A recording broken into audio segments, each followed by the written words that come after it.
Hello everyone, and welcome to the next speed mooting Q&A session. And we've run a number of these in the past, and they've focused on particular areas of law or particular specialisms within the legal profession. Tonight is slightly different, and we're focusing on advocacy itself. So tonight we have a panel of barristers and solicitor advocates that will be answering your questions in relation to courtroom advocacy. And for those that don't know me, my name is John Dove, and I am the founder of Speed Mooting, and I'm also a senior Crown prosecutor at the Crown Prosecution Service. So as I say, we have 7 panelists tonight, and they will be answering your questions. The way that the evening will work is we'll start by dealing with the pre-prepared questions that some of you have sent through on the website. So what we'll be doing is we'll spend the first part of the session putting those questions to the panelists. In the second part of the evening, we'll be able to answer any spontaneous questions. So what you can do during the evening is you can pop questions into the chat box as and when you think of them, or when we come to the second part of the evening, you can pop your hand up at that stage if you're feeling brave and ask the question yourself. And then at the end of the evening, we'll turn to our panelists for a final piece of advice on advocacy. So before we start, I'm just going to turn to each of our panelists one by one so that they can introduce themselves to you. So our first panelist tonight is Khadim Al-Hassan. Khadim, if you'd like to say a few words. Hi, I'm a criminal barrister. I've been practicing for almost, well, close to 30 years. And I'm based in Yorkshire, although in our job, we travel all over the world. Thanks, Khadim. Next, we have Carl Woolf.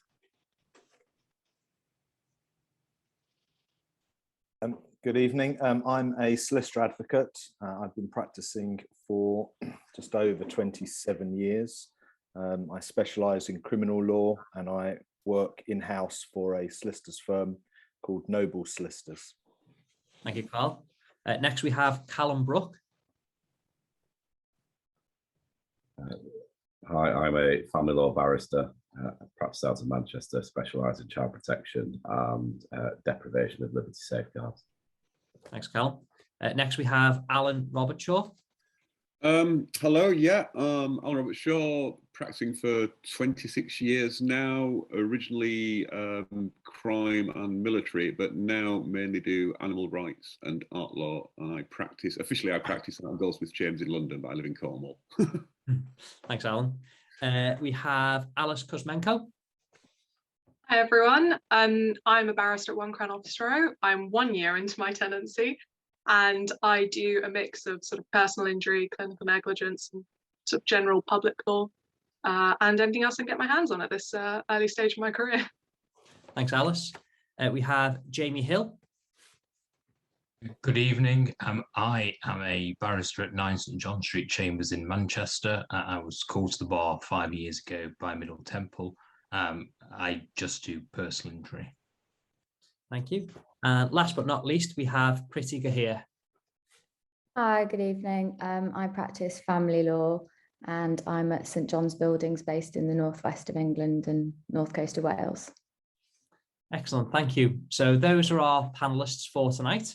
So I'll jump into the pre-prepared questions that we have now.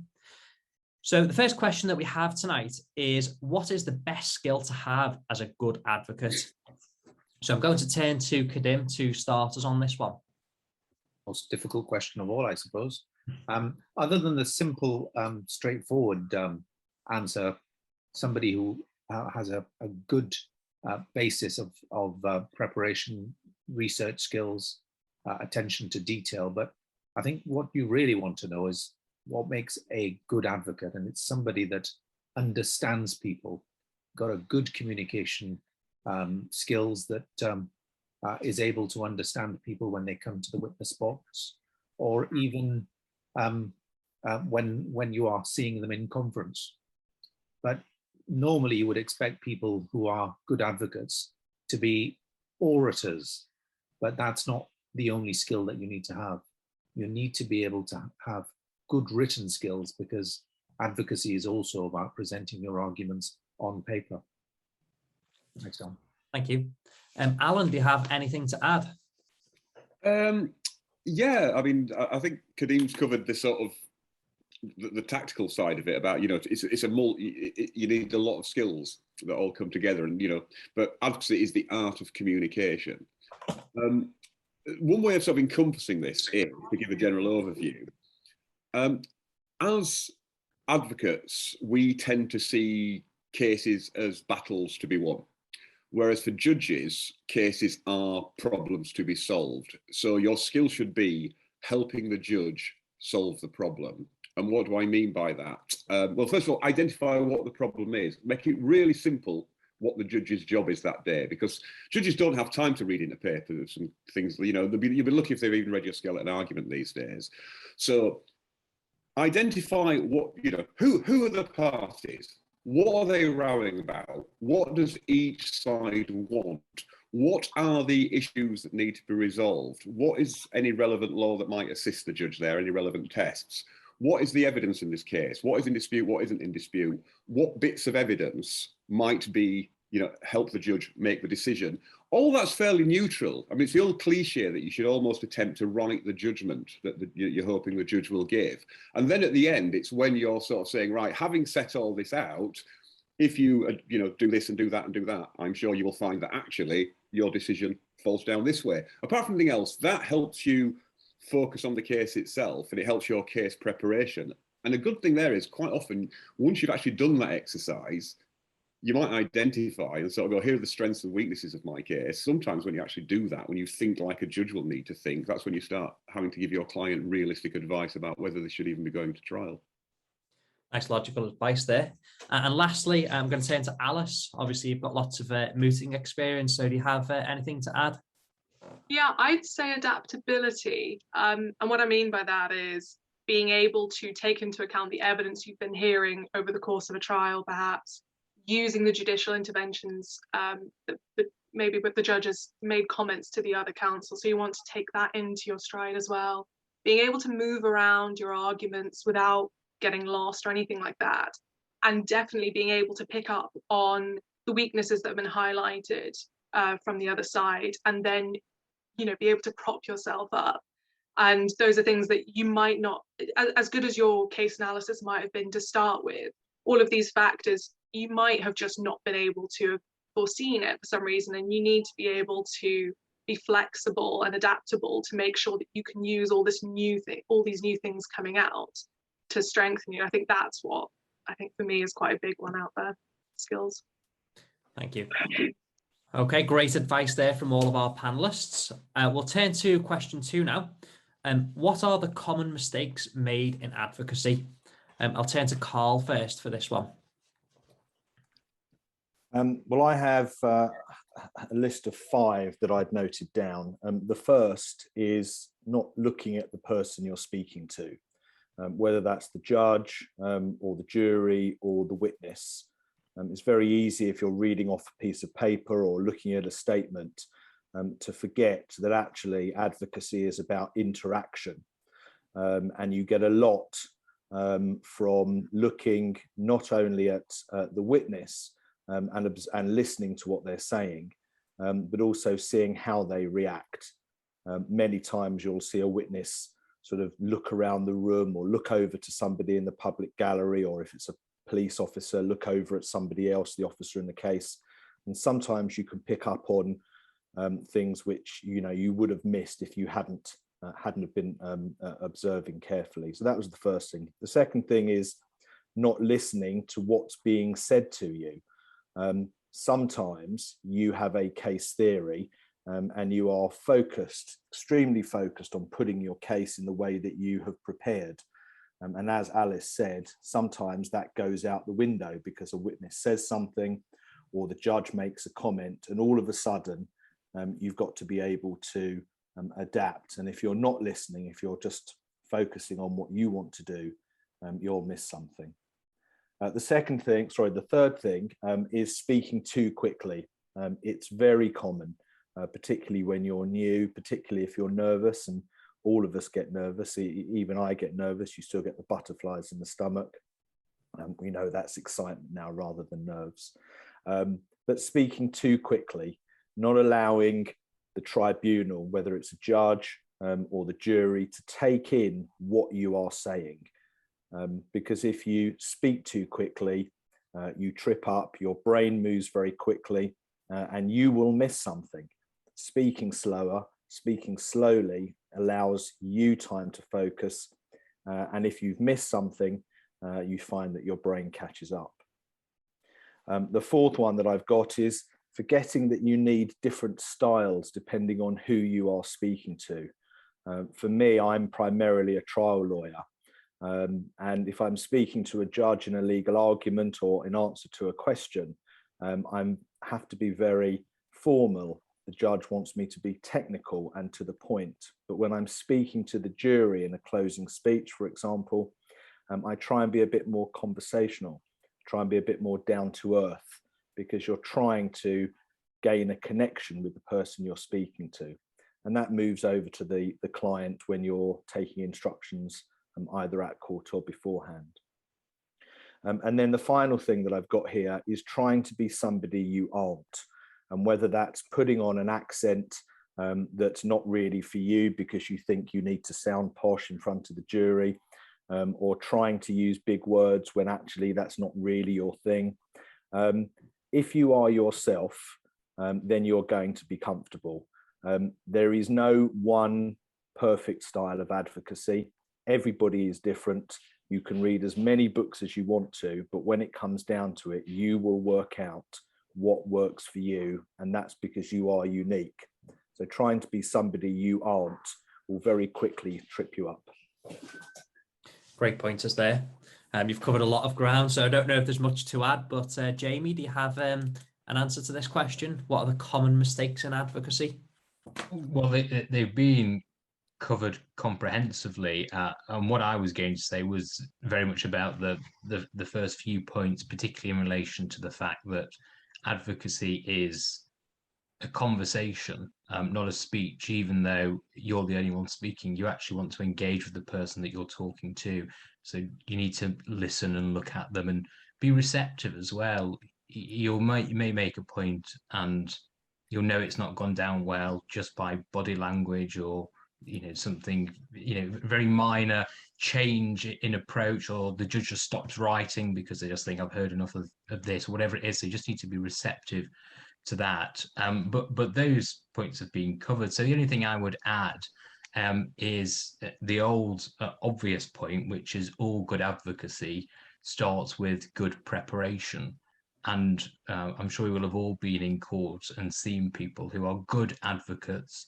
They're engaging, but they don't know their brief and they don't know where the relevant page number is to take the judge to, or whatever it is. And it all starts to unravel pretty quickly, because it doesn't matter how good an advocate you are, you can't know what's on page 154 of the trial bundle if you have never looked at it before. It's that simple. Great advice there. Right, okay, we'll move on to the next question now. So the third question is, what are your best tips for learning not to rely upon a script? I'll start with Pritti for this question. I think the easiest way not to rely on a script is not to write one in the first place. If you haven't prepared in a way that means you have masses and masses of information on your screen, you won't be tempted to read off the screen. I think a lot of people, especially early on, I've been guilty of that. When I first started, over-prepared a case. I think essentially by the time I'd finished preparing, had more notes than the entire bundle, because I was so nervous about wanting to make all of these very clever points. But you need to learn how to boil them down into the headlines. And once you have those down in a few bullet points, it becomes easier to convey what you're saying to the judge. Take into account what you've already heard from Alice about adaptability and Jamie about being receptive to what the judge actually wants from you. It means you're going to deliver a better speech, better cross-examination, and overall better advocacy, because you're not reading from a piece of paper because that's what you think the judge wants to hear, or what you're trying to get out of a witness. You're actually listening and responding accordingly. Thank you, great advice. And Callum, how about yourself? Have you ever relied upon a script? I'll say I have, John, to be perfectly frank. Yeah. I find the best way to deal with something is I try and disseminate my case down into one page of shorthand notes, as Pritti said, the headlines. Once you get into the realm of writing that, because writing detailed notes, for example, you get lost in your own information. I had a friend who used to write out every single question that she would ever put to a witness, and just used to sit, we were flatmates. I used to sit there and think to myself, my God, how have you got this much time to sit there and write down every single question? And it'd be a 4-page witness statement, and it'd be about 10 pages of questions. And I'd just sit there going, how have you got 10 pages of questions from a 4-page witness statement? What's that all about? But, and you can, it comes across as well to a judge that if they take you away from that script and ask you a question that perhaps doesn't fall in line with what you think you should be dealing with in respect of what you got on your piece of paper, you're not really going to be able to answer the question, because they'll ask you about a particular part of the bundle, as Jamie says. If you've not read it, you're not going to know what's on that particular page. But they'll ask you about a particular part of the bundle, and because it's not there in your, or you can't find it in your pages and pages of notes, you're just going to be caught on the spot and look like a tool. And that kind of draws you into mistakes as well, actually. But yeah, brevity is the soul of all wit, I find. Thanks, Callum. Right, next question that we have, and this actually stems from a point that was raised by Carl before. What advice would you give to handle nerves while in the courtroom?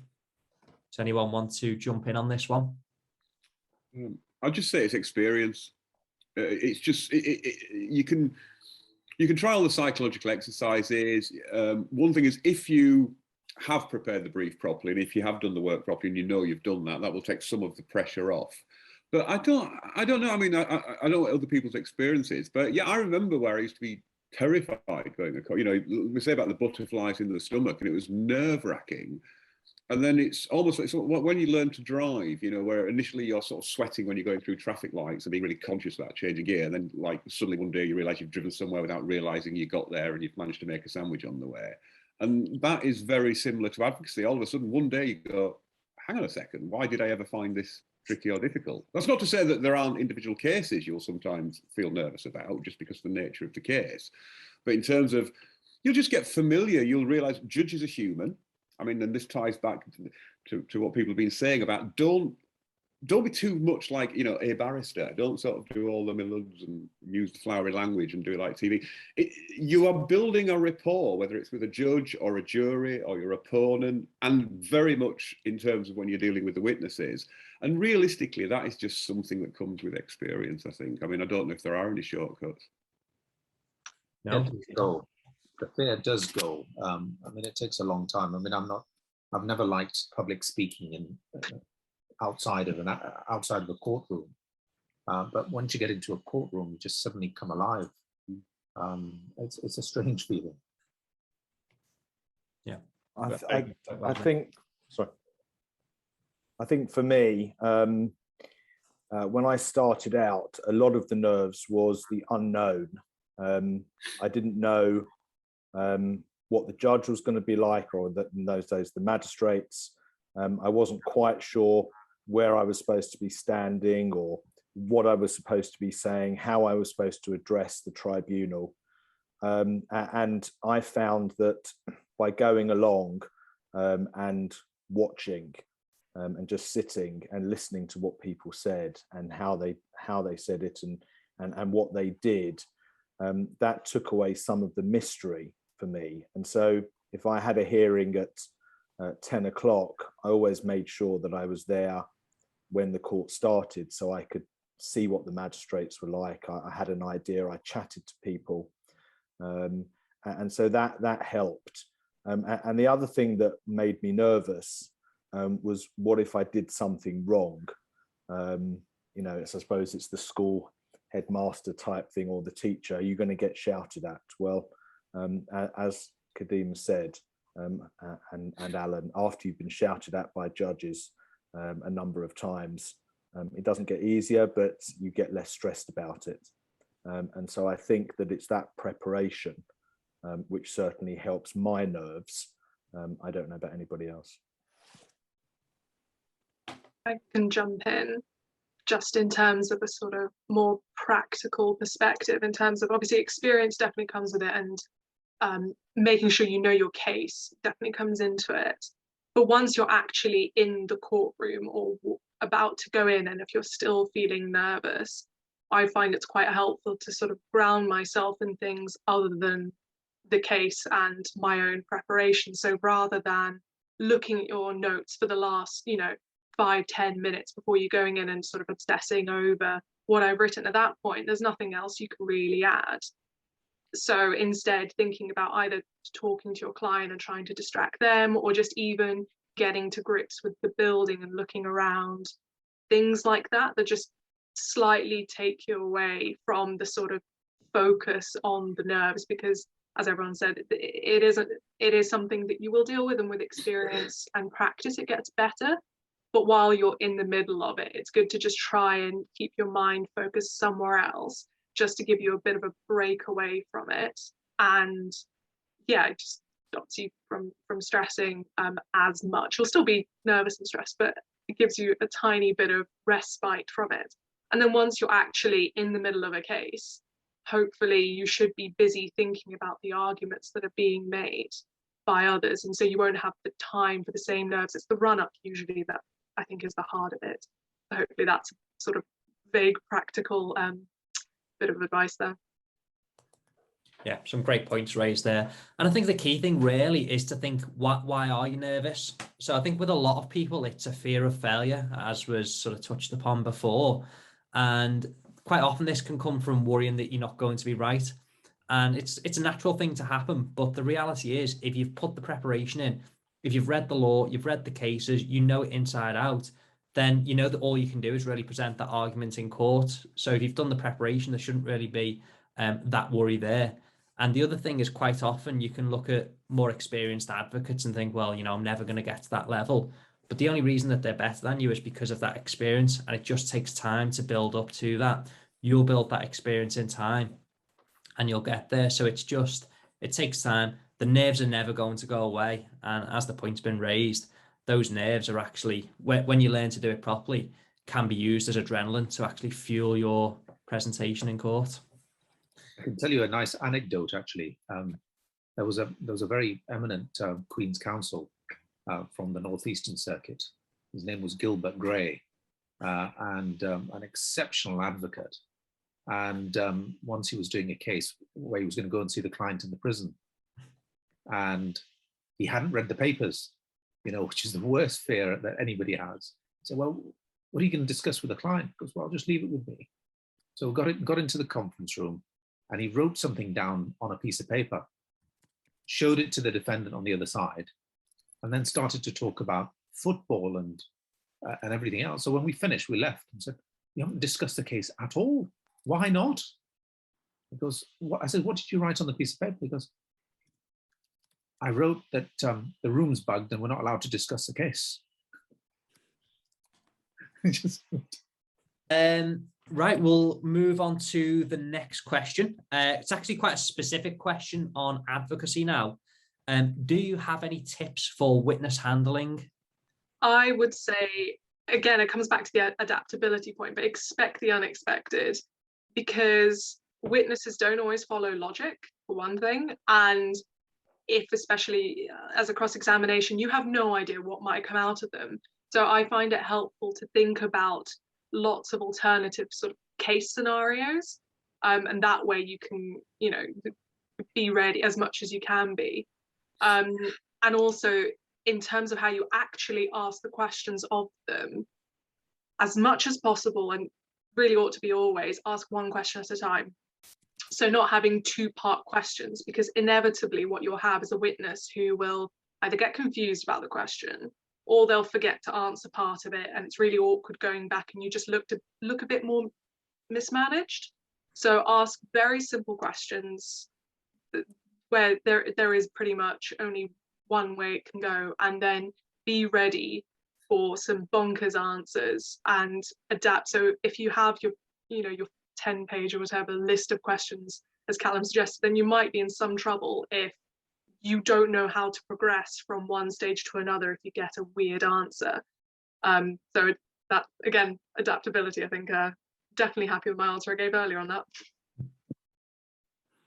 Excellent, thank you, Alice.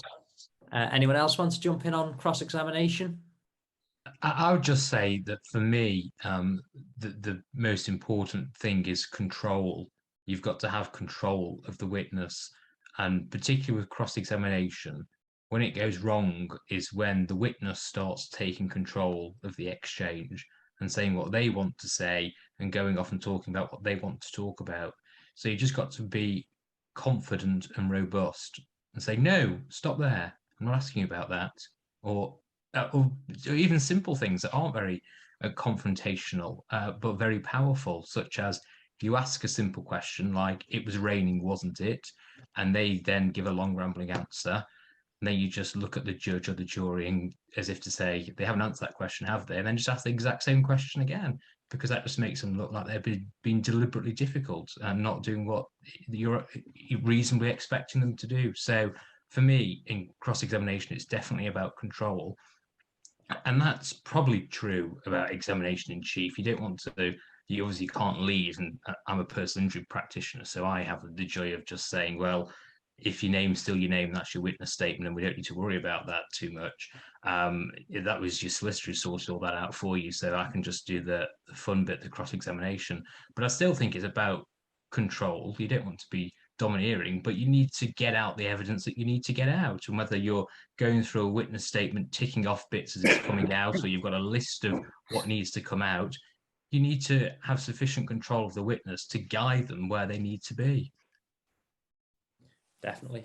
And certainly don't let the witness respond with a question. Anyone else? That's unavoidable, John. Yeah. Plus they want to ask you questions. It's not fair. Yeah, all right. Know when to stop, I think, is the biggest piece of advice I'll give anyone, because a lot of people fall into the trap of asking just that one too many questions. And what it does is give the witness the opportunity to give the answer that they actually wanted to give to what you may have carefully cross-examined previously. So when I'm teaching, I say to students on the bar course, I say, think about, you've got a little bag and you're putting your points in your bag. And then once you've got your points, sit down and shut up. No one wants to hear anymore. Yeah. That's it. The great Irving Younger, an American judge who was fantastic on advocacy teaching, he said a particular phrase which I took to heart, and so I apologise in advance for the semi-swearing. He said, "Never miss an opportunity to shut the F up." And I think that's a great one. Question you should always be asking yourself is, have I done enough?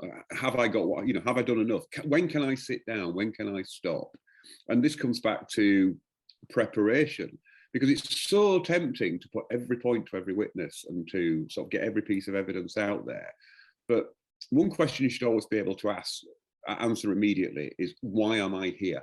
What do I want? And that can, whether that's in a global level, like, I am here to secure an acquittal, I'm here to get an injunction, or even I am just here to leave court with some directions we can actually comply with. And do that with each individual witness, because a lot of the time, when you've done if you've thoroughly done your case preparation and done all the things about, working backwards, what do I need to be able to say at the end of this trial to win it? And what do I need to be able to say that? You might say, I actually only need one piece of information out of this witness. That's the only thing I need to do. So, you'll have your different techniques for controlling a witness, like, you might have some simple questions to put them at ease, or to, gently ease them into something, especially if it is cross-examination and they're, you're the opposition, I'm scared.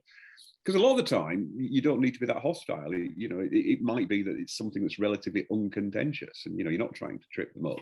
But yeah, I would always say that just work backwards from your brief and just really, really narrow the focus and just concentrate on that issues with all the classic things like very tight, control questions. And don't forget, ultimately, if a witness completely goes off piste, that's the judge's job. And sometimes, as Jamie was just saying, sometimes you just have to sort of look at the judge. You'll ask a question, you won't get the answer, you'll put the question again, and then you just look at the judge. and it's and then the judge can step in and say, could you please just answer the question? Good pointers there. Anyone else got any comments on cross-examination at all? I think you have to understand the type of witness that you're dealing with, because you can't deal with every witness in the same way. So if you're dealing with an expert witness, that's obviously very difficult, very different from a lay witness. A young, vulnerable person or a person with some sort of mental health issues or learning difficulties has to be dealt with differently. Certainly in the criminal courts now, where we have Section 28 examination and cross-examination in advance of the trial, where you're having to set out your questions and have them approved by the judge, and then it's videotaped and then played at the trial. That can be very difficult if you want to ask a particular witness a particular question in a particular way and the judge is saying no, or an intermediary is saying no. So I think you have to understand who your witness is in terms of what type of witness.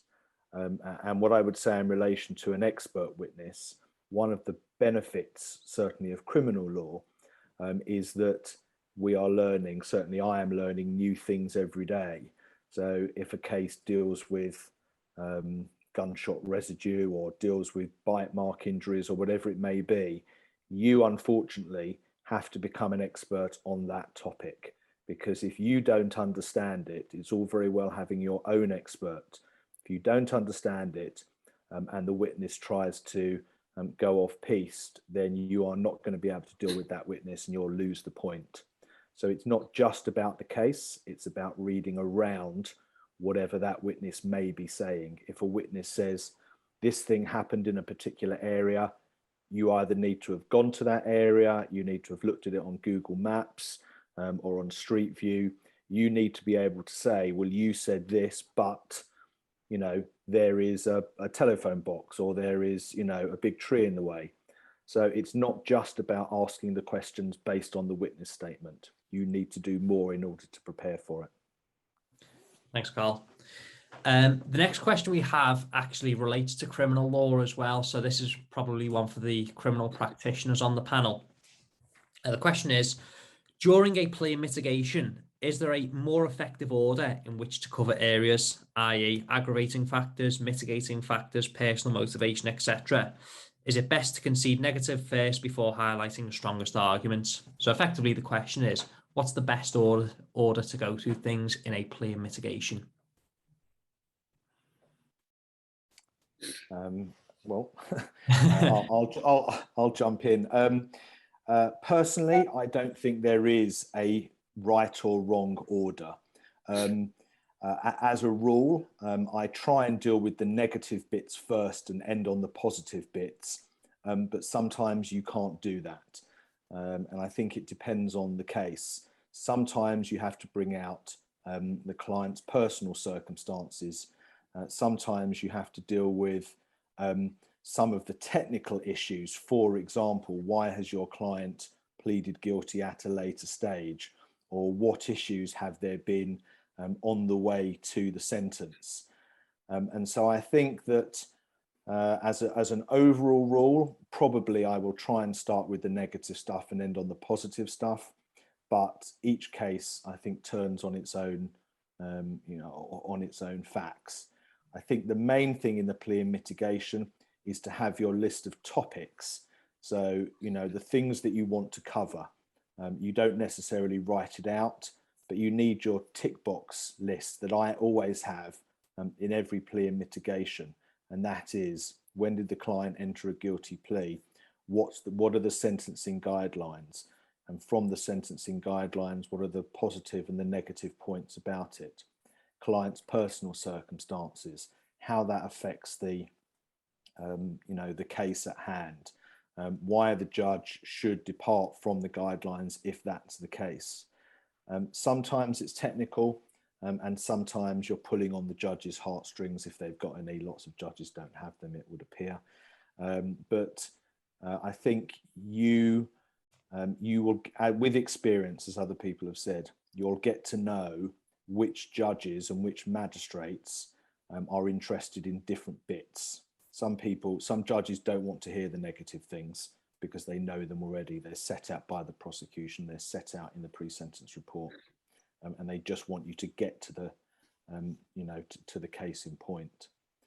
The only other thing that I would say, and this might be touching on a question that I think was put about reading a judge or subtle clues from a judge's body language. If you stand up with your plea and mitigation all nicely read out and the judge says, thank you, you don't have to address me, or I've looked at the pre-sentence report and I agree with the recommendation, or will you focus on this? As I said right at the very beginning, listen to what the judge is saying. I have seen people turn a relatively good situation into a relatively bad situation by dealing with something that the judge didn't want to be dealt with. And that's something that comes from listening as well as your preparation. I agree with Carl. The judge is sometimes asking you as the advocate something to assist him in passing the right sentence, and where he asks a question as to a particular problem that he may have seen in the pre-sentence report, or something about the facts, then you must deal with that. Don't go to your standard mitigation, although you always have to start with the obvious about what the judge has in terms of the papers, the plea of guilty, when it was, is there a pre-sentence report, is there any other reports, are there any references, testimonials, so all those things that you deal with. But then when a judge asks you a question, you must answer it. And sometimes, like Carl says, I've looked at it, there's this particular part of the pre-sentence report, I'm thinking about following that, and then you address him specifically in relation to that part. Then you don't even, in fact, you don't even need to address him about the rest. Yeah, great practical tips there. I think one of the easiest plea mitigations I ever did was when I stood up and the judge said, are you going to tell me X, Y, and Z? And pretty much the judge said my plea mitigation before I'd even opened my mouth. I said, yeah, and my client got a good sentence in the end. So it's very rare when that happens, but one of the most simple plea mitigations ever done. Sorry, I remember in my early days at Horsley Road Magistrates Court, I remember, I can't remember which judge it was, just came in and said, I'm thinking about a conditional discharge unless you want to talk me out of it. The opposite's the case when you're in the Court of Appeal, and they don't interrupt you, and they let you carry on and make your submissions. You know that you're on a losing argument, because if they are with you, they'll probably interrupt and say, this is what we're thinking. Very much so. Right, okay, next question that we have, keeping on the topic of judges, what is the best way to deal with a judge's questioning during submissions? So judicial intervention, how do we deal with it? Oh, can I pick this? Because to pick up from something that Carl just said, judicial interventions generally are a very good thing, because it's feedback from the judge as to what issues they think are important in this case. So listen to what they're saying, because they're giving you a big clue to what they want to hear about. And this ties back to not being tied to a script, because part of the problem is you're tied to a script is it's very hard to get off script and to make sure you come back onto it. So you've got two ways of doing it, really. Ideally, you should go, that's a very excellent question, Your Honour, blah, blah, blah, and just pick it up and address it. But make sure it's like, that you can go back to where you were if you needed to. Or sometimes, if you do want to do things in a particular order, say, that's an excellent point, Your Honour, and I will be moving on to that in a moment, but can I just lead up to that by saying bang, bang, blah, blah, blah. But yeah, judicial interventions are fantastic, because like I say, it's all about a dialogue and a rapport, and it's a judge inviting you to have a conversation. And that really gives you clues as to what you should be focusing on. Yeah, I agree with that. You have to seize upon the judicial intervention. It's a great opportunity to see what's troubling the judge. And don't think that a negative judicial intervention, if I put it that way, or a criticism or a challenge is a bad thing, because that's the thing that's troubling the judge. So you need to convince him or her that's not a big problem and have an answer to it. And I've seen people in court when being challenged by the judge saying, well, there's very little I can say about that. Well, you've lost then, because that's in the judge's mind as a problem. And if you can't let see a way around it, there is no way around it. They're not going to come up with the answer for you. So absolutely seize upon it and say, well, and push back if you need to respectfully. Well, in my respect of submission, that's not such a big issue for these 3 reasons or whatever it is. But yeah, certainly seize upon it. It's it's the key to get through the thing that's troubling the judge. I think in terms of body language, I mean, sometimes the judges will let you know what they're thinking. As Jamie said, sometimes you agree with them, sometimes you don't. The first murder trial I ever dealt with, the judge sent the jury out, and as the door closed on the jury in front of 8 other defendants and their counsel, he screamed at me across the courtroom and told me he didn't like the way I was handling my case. Well, my client did. He was happy, and I told the judge that, and we carried on, and the trial concluded, and my client was acquitted. But sometimes it's very subtle. So you will be addressing the judge, and when I said at the beginning, you need to be looking at the person you're speaking to, sometimes judges will not look at you, and they start looking at books, or they're looking at papers, or they're looking at their screen. And sometimes it's important that you just carry on, but sometimes it's not. And what I tend to do now is that if I'm speaking to a judge and I don't think they're listening, I just stop speaking. And eventually, when there's silence, the judge then looks at me, and I say, "I'm sorry, Your Honour, I thought you were looking at a particular document or searching for a particular piece of information. Can I assist?" And they say, "Oh no, sorry, Mr. Woolf." And then they carry on, and they know that that there needs to be some concentration, because so many times the client will be sentenced, and then you go and see them and they'll say, well, the judge wasn't even listening. And so you have to sometimes learn how to control the judge and keep the judge's attention. And it's the same with witnesses. So don't be embarrassed. If you are getting a feeling that something is wrong, then say so. If the judge seems exasperated about something, then say, I can see Your Honour's concerned, or I can see Your Honour doesn't appear to be agreeing. Is there a particular issue? Can I assist on any particular point that Your Honour has concerns about? And so I deal with it head on, by and large, because I need to know where I'm going and whether I need to refocus on what I'm saying or what I'm concentrating on. Thank you, Carl. Right, we'll move on to the next question now. This question, I suppose, is not so much on advocacy, I suppose more your practice areas, but might be interesting for students to hear about. The question is, how often in a week do you find that you attend court? So for me, I'm in court pretty much every day, unless I know that I have a particularly long case coming up, then I will book in a day to prepare that case. So it means it's less work over the weekends. So I find it now easier to manage my diary in that way. But ordinarily, I'm doing at least one, if not multiple cases per day. Thank you, Pritti. Anyone else like to comment on the particular practice? In my criminal and military law days, I was in court every day, quite often including Saturdays and bank holidays. But now doing primarily civil practice, and especially the sort of stuff I do, a lot of it's defamation.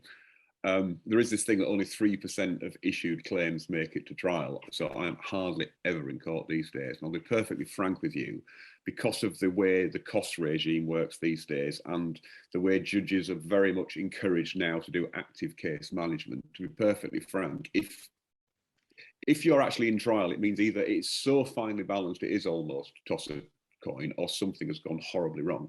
Either somebody's being unreasonable or somebody's not seeing something. But yeah, in civil, I mean, obviously there are civil trials do exist, but we are so encouraged these days to do ADR and to sort things out before we get anywhere. And judges, especially nowadays, are much more willing to just strike out cases. Even if there's this technically inarguable case there, there's this what's called Jamil jurisdiction, where they can just say it's not worth it. Yes, technically there is a case here and there is an argument and there's a remedy, but it's just not worth the resources. You should, and judges will say that now, especially when it's just counsel and directions hearings. They will say, go outside, bang your clients' heads together, or I will find a way of penalising both sides in court. Interesting. Anyone else want to contribute? Pretty much. Sorry. I'm in court pretty much all the time, and now with CVP, which is a common video platform, you can end up doing cases in Leeds first thing in the morning. By 11 o'clock, you can be in London, somewhere else by 12 o'clock or 2 o'clock. So it's a whole new regime now in terms of being in court, but not physically. You can be at home. As a solicitor advocate, because I take on the role of advocate as well as solicitor, so some days will be preparation, some days will be prison visits, will be police station attendances, paperwork, but my practice tends now to be mainly advocacy. So like Khadim and any busy barrister, no matter what type of profession, we try and be in court as much as we can, because that's how we get paid, that's how the firm gets paid. If you're in a long trial, you're going to be in court every day, but you may still have, on top of your advocacy, you may still have all the other prep, and I think that's one of the things in terms of certainly criminal law. I'm sure it's the same for others, that your day doesn't start and finish with the court day. Lots of my friends say, well, you know, the Crown Court, you know, sits at 10 or 10:30 and finishes at 4 or 4:30. What an easy day. Well, by and large, Khadim probably knows that we're at court, you know, by 9 o'clock, sometimes 8:30. We're finishing at 4:30. We're seeing the client till 5:30, and then we're working after hours when we get home, preparing, reviewing what's gone during the trial. And so they're long hours. And so the court work sometimes is actually a bit of a break. But I try and be in court most days if I can.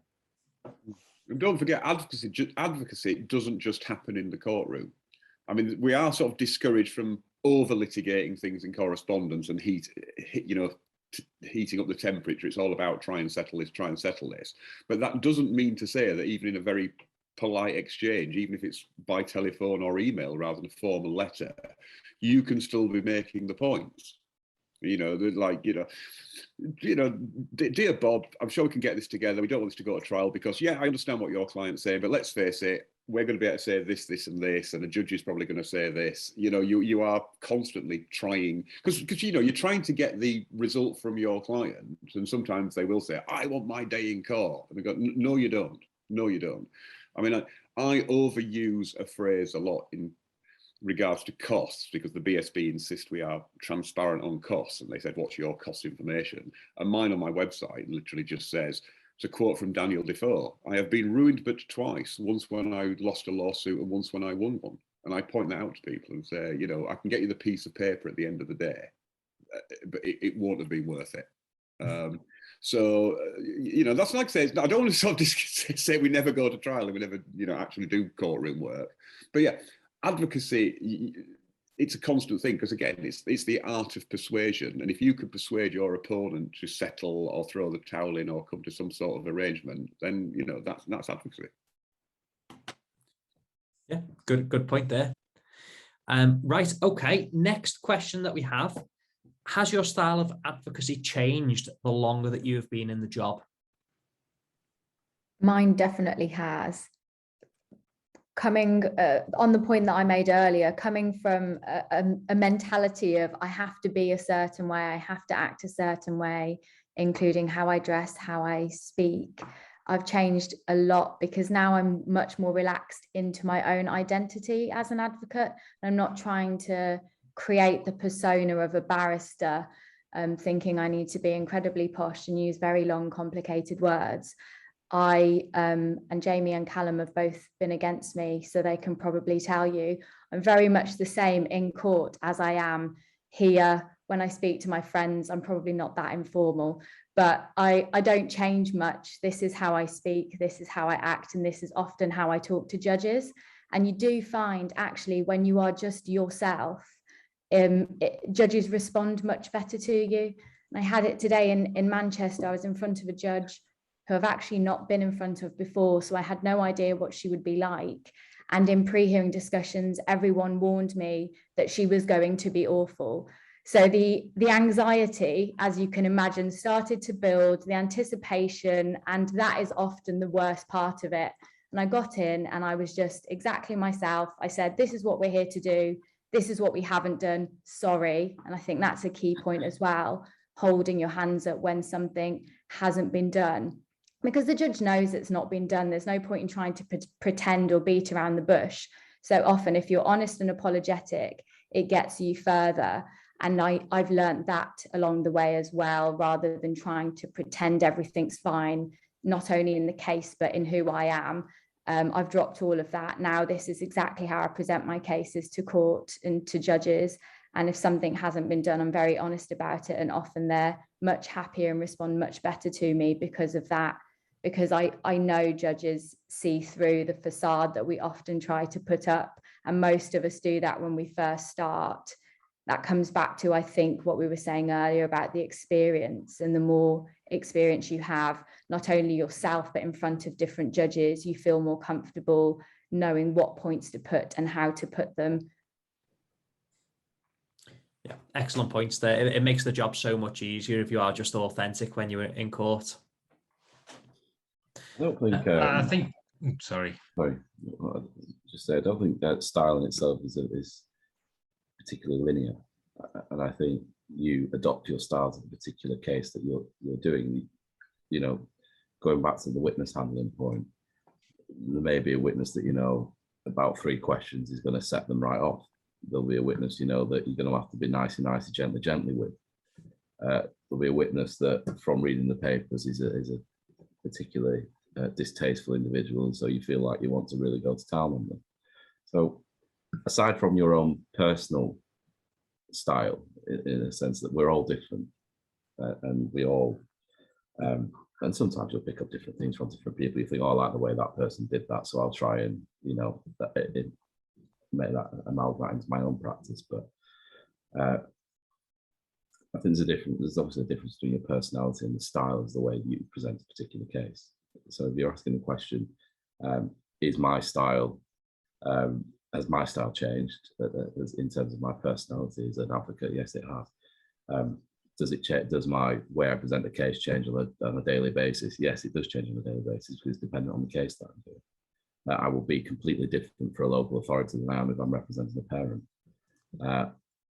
People always say to me that I'm practically horizontal when I represent the children, because there's not particularly much to do when you're for the guardian. But it's it depends on what you're doing and how you approach a particular case. And a central point of this is I don't see the point, because life is far too short to get yourself wrapped up in knots. Frankly, it is a job at the end of the day, and yeah, you take pride in doing the job well.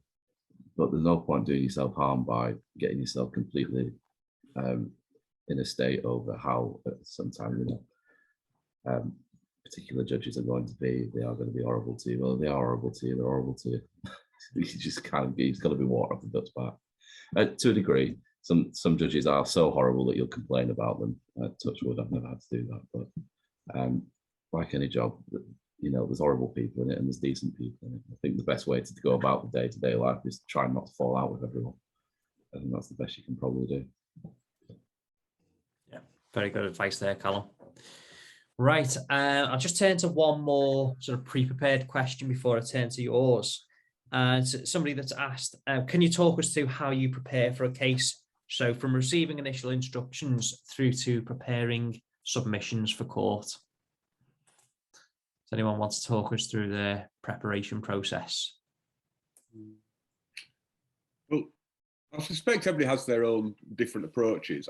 My approach is, first of all, I just read everything with a sort of reasonably fast overview. I don't try to focus on any of the issues. I don't start to think about, where I'm going. I will just literally first iteration, just read through the papers and just get a general feel for it. Quite often before even sometimes reading the instructions, just to sort of just see how it leaps out to me. I'll read through it. And again, this is all to do with if you've got the time to do this. And then I'll just not think about it for a while. Then I'll go back to it and read a little bit more.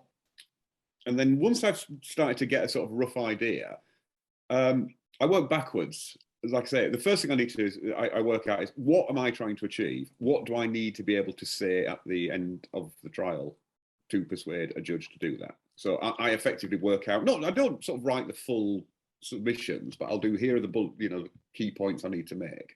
Then I'll go back and say, right, if I was on the other side of this, what would I be saying? What's my oppo likely to say if they've read the same papers? And I will try and anticipate that and then address that in, my own submissions. And again, this is a good exercise for whether, to work out whether you should be going to trial and things. But yeah, once I've done that, effectively, I'll just sort of go through and then I'll go, right, okay, here's what I need to say. I will then go through the papers and sort of work, what's the minimum I can do to get the points that I need to be able to make. And sometimes you'll go through a witness statement and say, well, a lot of that's in dispute on my client's instructions, but nothing, it doesn't, most of 90% of that wouldn't change the outcome. So this is the bit I need. And again, judges, especially busy judges, they're fine if you say, a lot of this is actually in dispute. However, very little turns on that. So I'm sure I'll be forgiven if I just focus on this. And I quite often do I'm sure I'll be forgiven if I don't put every point to every witness, which is always a good thing, because when you get to the end and say, we'd never put that to the witness, so you said I didn't have to. Yeah, and I'll just literally go through. Sometimes you can get evidence just from the non-contentious stuff, especially in civil practice. There'll be emails, contemporaneous documents, and judges tend to, there's been a bit of a pendulum as to how judges put the emphasis on witness evidence versus documentary evidence. I mean, there was a while, there was a case that sort of went into the psychology of memory, and people, and it was recommended and said, well, in order to work out where the truth is, look at what's consistent with the documentary evidence, because that's likely to be more accurate. And people for a while interpreted that as, we don't need witnesses. And the Court of Appeal came back and said, no, you can actually have witnesses. We're not saying they're useless. We're just saying it's a useful exercise to see how it tallies with the stuff that isn't in dispute. So yeah, go through all the paperwork, go, I can make a point there for that email, I can make a point there for that email. Obviously, sometimes by definition, there will be something, in dispute with a witness. It's very rare that you get the Perry Mason moment where a witness will suddenly concede a point against them. But you're under a duty to put that point to them. And remember, you're not trying to persuade the witness, you're trying to persuade the judge or jury. It's the audience you're trying to persuade. So sometimes a hostile witness, not hostile in the technical sense, but a witness who's being very adversarial and, being very unreasonable, it doesn't matter what the answers are. They're just making your case for them, because you can look at the jury and go, well, you've seen this person is completely unreasonable. I've just put a non-contentious point to them, and on principle, they've disagreed. So you can't rely on them.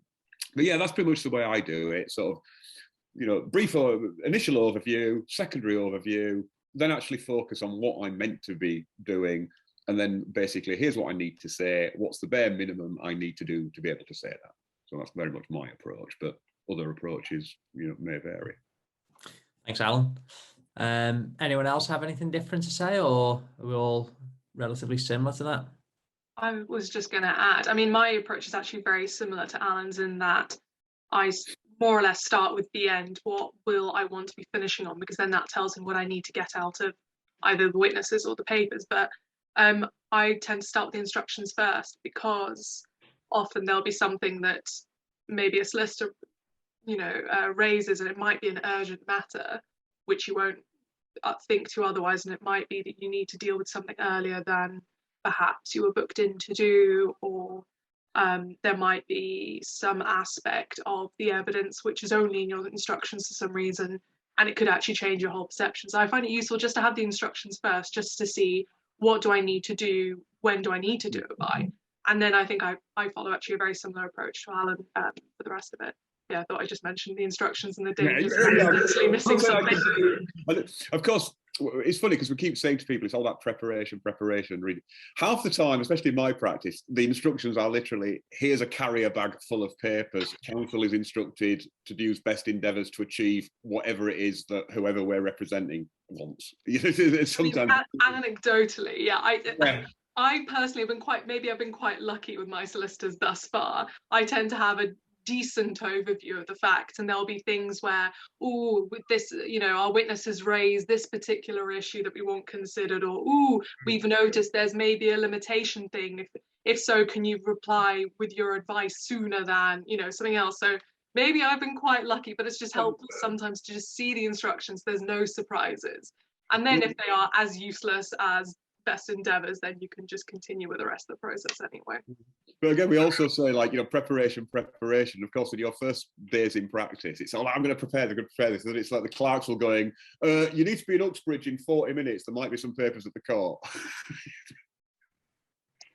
Again, I think there's some differences. I think certain practice areas might have it worse than others. Again, maybe I've just been quite lucky in that respect, where I think I've also been, I've been quite comfortable in saying to my clerks to chase up papers for a trial that's coming up in the next day or two, especially because I've recently picked up a fairly heavy paper practice because I do now inquiry and inquest work. So the days I have for preparation are now a bit more limited than I'd like to be. So I think having a good relationship with your clerks is also quite helpful, because I can say to them, look, I've got to spend the next 2 days in inquiries sort of stuff. I really can't turn this much. If you can push the solicitors along, that would be fantastic. And sometimes it works, sometimes it doesn't. And sometimes I find that actually the solicitors realise they settled it a week ago and they forgot to tell us, which has happened twice this week so far. So there we go. I also do quite a lot of direct access as well, and I'll tell you what, that really makes you appreciate solicitors. Just oh my god, please tell me. I mean, we're supposed to be under that duty to constantly go, is this somebody who should have a solicitor acting for them as well? I mean, don't get me wrong, a lot of especially commercial clients, they are very, very good at telling you exactly what they want, but then they very much leave you to get on with it. It's like, win this case, bang, go away, give you a ring if you need any information. Nice and simple instructions then. Right, okay, I think what we'll do now is we'll turn to some of the questions that we've had come into the chat box. If anyone wants to pop their hand up to ask a question, feel free to do so. First question that we've had, and it's something we've not really touched on much tonight, is how do you recommend we can improve our written advocacy? I'll maybe open that more generally and say, do we have any tips for written advocacy as well? I would say make good use of headings and subheadings.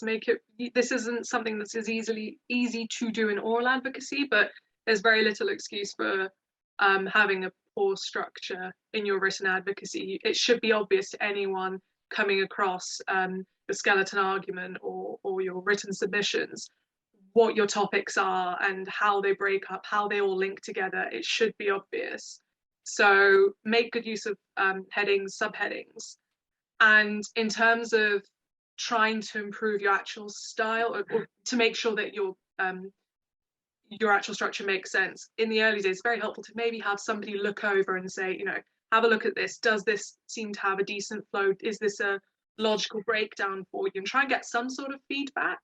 And that might be able to help drive you towards your weak areas as well. So don't be afraid to ask people to look over, as long as it's not confidential stuff, and get them to have a look over what you've drafted so far. Nice. Any other points on written advocacy? I think don't be afraid to ask people more senior if they have dealt with the point before. Even now, so I will often, ask other advocates, I've got this point coming up, do you have a skeleton, that deals with the issues, because I haven't, and it gives me a sort of a starting point. But also try and work out what your tribunal is likely to want to hear. Certainly in criminal cases, written advocacy is, you know, the first step, and then you're going to be in court. It's very rarely just done on the written document. So you have to decide, do you want to make it a very full document where you're setting out every word that you might have said, and then when it comes to court, you say to the judge, well, it's all in my document. Are there any points you want me to deal with? Or you're the sort of advocate who just likes to deal with them in bullet points, so the judge has an idea, and then you're able to expand on them on your feet. Certainly when I started out, I was very much the latter. I didn't really want to speak in court. I wanted to get everything down on paper so that you know, judges really couldn't say anything or criticize if I'd done something wrong. Now I tend to say that if I'm going to be speaking in court, it's sometimes better to put it across orally, and I'll just do bullet points. But it depends on the situation. You just have to practice, and as Alice said, get somebody in your chambers, get somebody in your firm to look it over. But if you don't know where to start, ask for help, because sometimes starting is the hardest thing. Yeah, I've said in the chat, for anybody who's can attend any of the Middle Temple qualifying sessions, Master Blunt just does an absolute complete masterclass on this. And one thing, it's really useful too, because that's the one where you notice when you're looking at who's attending, lots of very, very senior people attend his seminars. I mean, and understand, to go back to what Carl's saying, understand, and this is something I only really thought about when I attended that lecture for the first time, and I've done it several times since because it's always useful. Understand the difference between skeleton arguments and written submissions. You know, we tend to, sometimes we conflate them, and they're very, very different animals. So, you know, again, that is something, and a lot will depend on what you've been asked by the judge to produce, and also how you will do it. Because yeah, sometimes I'm a big fan of skeleton arguments because they help, you know, crystallize the issues. And I quite often will do the, did you get my skeleton argument? Did you get a chance to read it? Did you understand it? And I'll say, well, unless there's anything you specifically want me to address, that, you know, that's as good as the argument gets. And, you know, sometimes you can just do that. And sometimes the judge will say, well, could you amplify on this? Could you, I'm not quite sure what you're saying here, or surely what you say in paragraph 27 isn't your problem that. And again, this is about encouraging the judicial intervention and the feedback to know what you need to focus on. Yeah, a lot of good points raised there. Right, I'll turn to the next question. We have, how do you advise we can improve our persuasive skills?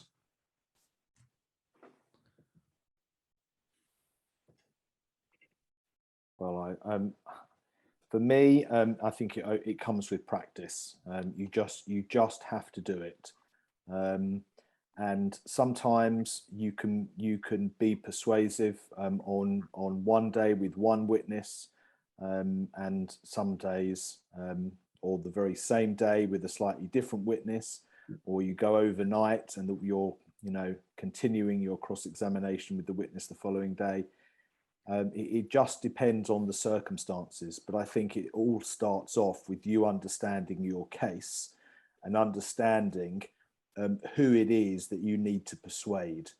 I think it might have been Callum who said it. Sometimes, or Jamie, sometimes you don't need to persuade the person you're speaking to. You just need to put your point across, and so that you can persuade somebody else later. So don't think it's always a battle that you have to come out on top. 90% of the witnesses that I cross-examine don't agree with anything that I say. And I don't expect them to, because, you know, I'm defending and they're prosecution witnesses. And as somebody else said, you don't get that, you know, that sort of special moment where the witness suddenly says, oh my God, you're so amazing. Yeah, I've been lying, or yes, I completely agree with you and I'm changing my story. It never happens. And so understanding who you have to persuade and when you have to persuade them is perhaps more important than trying to be persuasive with everybody. Thank you. Anyone else got any pointers at all? Just following on from that, sometimes there are limits to your case, and you just have to put your case as best you can. So it's about knowing the limits to that, how much persuasion you have in the facts that you're given to work with. So often I think we put a lot of pressure on ourselves that we have to deliver this spectacular performance, and that often makes you act in a way that's unnatural, because you feel a lot of stress as a result of wanting to be this incredible advocate. And the reality of it is you have a case, there are facts within that case, and you have to convey them. So it's not often about you. Yes, there's different styles in which you can convey those points, but you are almost a conduit. You're just a vessel for information to get from your clients to the judge, and the judge makes that decision. So it's up to you what style you want to use, and what works best for you and what makes you feel the most comfortable. But I think relaxing into it as well often helps you make points in a clearer way, and that in itself is more persuasive, perhaps. And just be reasonable. I mean, focus on your best points. You don't necessarily have to put every point. Just sort of say, there are a number of issues in this case. However, my best 3 points are this. Concede bad points. If something's bad, appear like a reasonable, sensible person who's actually, assessing this objectively. And sometimes you do have to sort of concede a point. As long as it's not fatal to your case, that can actually really assist, because it shows you're not inclined to take bad points or throw the kitchen sinking. So yeah, it's just how you would try and persuade somebody in real life. I mean, ultimately, especially if you subscribe to this theory of the case idea that a case should comport with the law, comport with the facts. But I think the key limb to that is it shouldn't require any mental gymnastics to accept your point. If you're putting something and you're basically saying, well, look, if we do this, and if you think this, and if technically we do this, and people have to go, well, I can see what you're arguing there, but that, both judges and juries are real human people with real life experience. And if that's something that is just so outlandish that you're asking them to accept, even if technically you could make the argument that that's the case, and sometimes you have to, but generally speaking, you want people to go, yeah, that makes sense. I can see that. And that's what you should be leading up to. And again, that's all about just focusing on your best points and focusing on the best bits of evidence that support those points, and getting rid of the chaff. You've got to know your audience. I mean, if you're addressing a jury, I always like to sort of hook the jury on a particular thing. I might tell them an anecdote, or tell them a short story, or something that has some relevance to the case. Obviously not just telling them a story for the sake of telling them a story. But, for example, when you're telling them about what it is to be sure about something, just give them an example of what it is to be sure about something.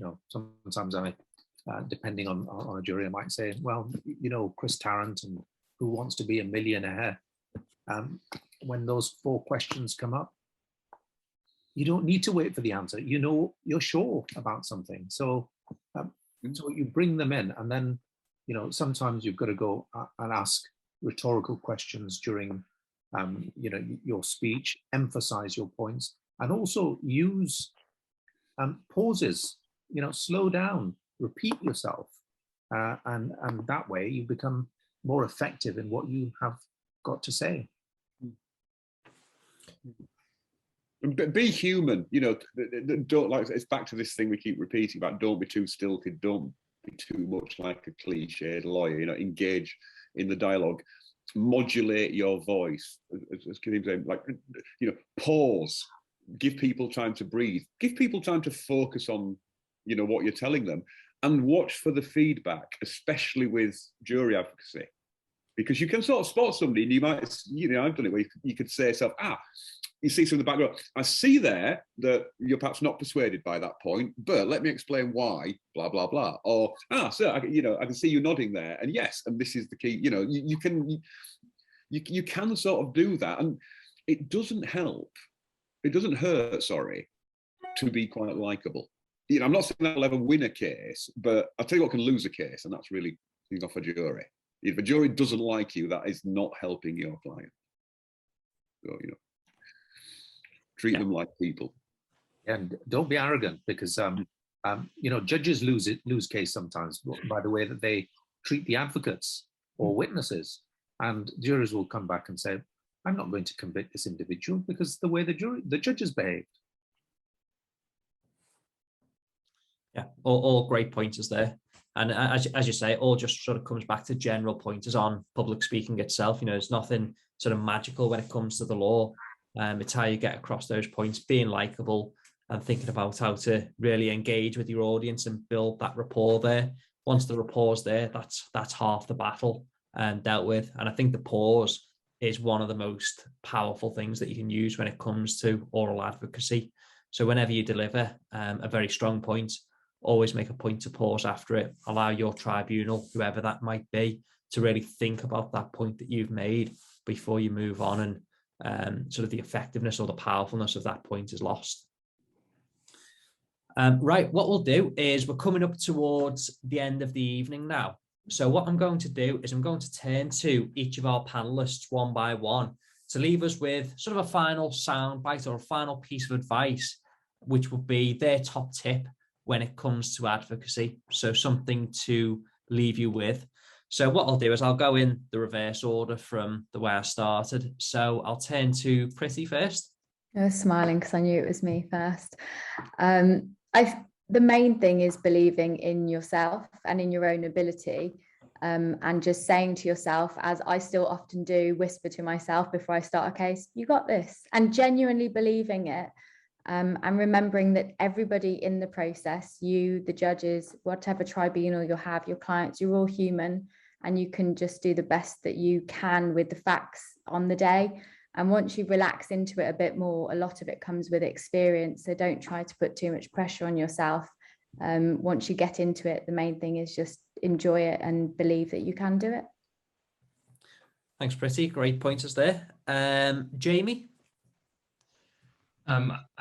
For me, something I've probably only come to recently in terms of advocacy is trying to see the big picture and the small picture. I think of it as zooming in and zooming out, and that is essentially your job, to be able to start with the zoomed out picture and to say to the judge, this is in broad outline what the case is all about, but then be able to zoom in or shine a light on a particular aspect, because we all know that there are good facts and bad facts, as are sometimes called, or just facts, and some are for you or some are against you. And what you want to do is shine a light and shine the attention on the stuff that helps you and get the judge to focus on that. So to me, it's all about, you have a big trial bundle or whatever it is, a huge number of PDFs or emails within emails, and your job is to go through all of that and say, this is what it's all about. And to me, that's really what it's about being an advocate, is saying, all that pile of paper, listen to me and I'll tell you what it's all about. Great advice there. Alice, any final words for us? I would say learn constructive criticism over self-beating or something to that effect. And what I mean by that is, no matter what stage you're at, you'll be making mistakes. You're going to look back on your different advocacy opportunities and think, oh, I could have asked that question, a bit differently, or maybe I should have stopped after this point. And it's so easy to beat yourself up about those mistakes, but in the long run, that's not really going to help you, in that it will really undermine your confidence, and then make you more nervous about the next time. And so if you can, I think the best way to tackle that is learn from the mistakes, in that you point out to yourself, what could you have done better? And then try and incorporate it next time, because at the end of the day, we're all on a learning curve. We all make those mistakes. And the best you can do is think about what can be improved and try again later and just keep going. Thanks, Alice. Alan, any words of wisdom for us? I might be overselling it. Yeah, I'd come back to this thing that, notwithstanding all the formalities and the procedural stuff in court, there's nothing special about a courtroom situation or judges or juries. And one exercise that I find helpful is, if you were, the night before the trial, you were out with your friends in the pub or a coffee shop or whatever, and somebody said, what are you doing tomorrow? Oh, why? What's this? What's the trial about? What's the hearing about? And you'd be able to explain it to them really, really simply. Just do that to the judge the next day. Simple and to the point. Great advice. Right, Callum, anything to leave us with? Enjoy yourself. Because if you don't enjoy it, what's the point, frankly? You should go, you know, if you get to a point where you're doing the job and you're not having a good time, then you really need to question whether or not it's right for you. But the whole point is to actually enjoy yourself. Don't let the bad days get you down, because there will be bad days. We deal with some pretty gnarly stuff, some of us. Someone was talking to me about vicarious trauma the other day. That was at the FLVA conference. What a thing to listen to someone talk about. But yeah, enjoy yourself. That would be my main piece of advice. Yeah, you've hit the nail on the head there. That's what it's all about. Carl, any final words for us? I would say be brave. Sometimes you've got to put a case that sounds ridiculous. You've got to deal with a judge that's not very nice or witnesses that aren't very nice. Advocacy is, in some respects, is about being brave, but also be passionate about your case. This might be the third or fourth client that you've dealt with in the day, or it might be the 100th shoplifting case you've dealt with. But if you're not passionate about it, then your tribunal, you know, they won't buy into what you're saying. And remember, it might be your 100th case, but for your client, it's the most important case and the most important point potentially in their lives. Sometimes if your client gets convicted and ends up going to prison, the clients don't mind, because they turn around and they say, you've done a good job, you couldn't have done any better. And part of that is being passionate and being brave. Yeah, excellent advice. Completely agree with that. Lastly, Khadim, any top tips for us? Sorry. Be fearless.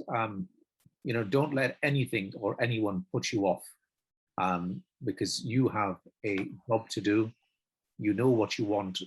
As far as witnesses are concerned, you should have a picture in your mind as to what you're eventually going to say to a judge in submissions or to a jury in your closing speech. So pick out all the best points, keep them together, and never lose focus on that. And if the judge tries to do something, well, there are ways and means of dealing with witnesses and judges.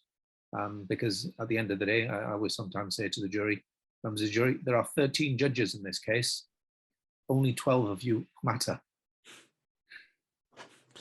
That's a really good phrase, actually. Yeah, so thank you for the advice there, Khadim. Right, I'd like to say a huge thank you to all of our panelists for tonight. That brings us to the end of the evening. I hope that those of you in attendance have found this very useful. I've certainly enjoyed listening to our panelists speak. This is probably our last Q&A for 2021. I'm sure that we'll have plenty more next year. We'll also be back next year with mooting competitions and advocacy competitions. All of the information will be on the website speedmooting.com. So once again, I'd like to say a huge thank you for everyone that's been involved, and I'll see you again next time. Thank you.